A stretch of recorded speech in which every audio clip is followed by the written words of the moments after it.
پاک پتن کی سیاسی سماجی شخصیت سابق صوبائی وزیر عطا محمد خان مانیکا نے بھی شمولیت اختیار کر لی۔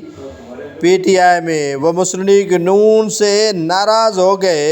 ان کے بیٹے حیات مانیکا کو ٹکٹ نہ دینے پر پاک پتن کے حلقہ سے پی پی 193 سے ٹکٹ جاری ہوا۔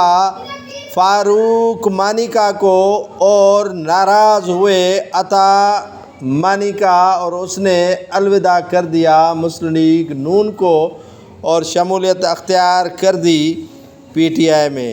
پی ٹی آئی سے ان کے پہلے ہی روابط اور رشتہ داری قائم تھی، لیکن شمولیت تھی مسلم لیگ نون میں۔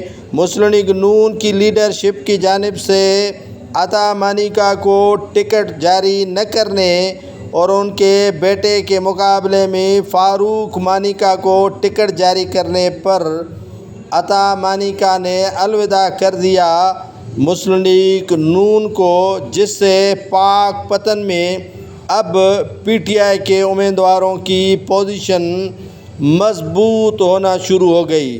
مسلم لیگ نون کی اہم وکٹ عطا محمد مانیکا، جو پاک پتن سے انڈیپینڈنٹ جیت کر آتے تھے، وہ اب شامل ہو گئے ہیں۔ بیٹے حیات مانیکا سمیت مسلم لیگ نون کو چھوڑ کر تحریک انصاف میں۔ عطا مانیکا کے بیٹے حیات مانیکا جو داماد ہیں بشرا بی بی کے، انہوں نے باضابطہ طور پر دونوں باپ بیٹوں نے بالآخر شمولیت کر دی پی ٹی آئی میں۔ مقامی عہدیداروں کے ہاتھ پر شمولیت کے بعد پی ٹی آئی کی پوزیشن مضبوط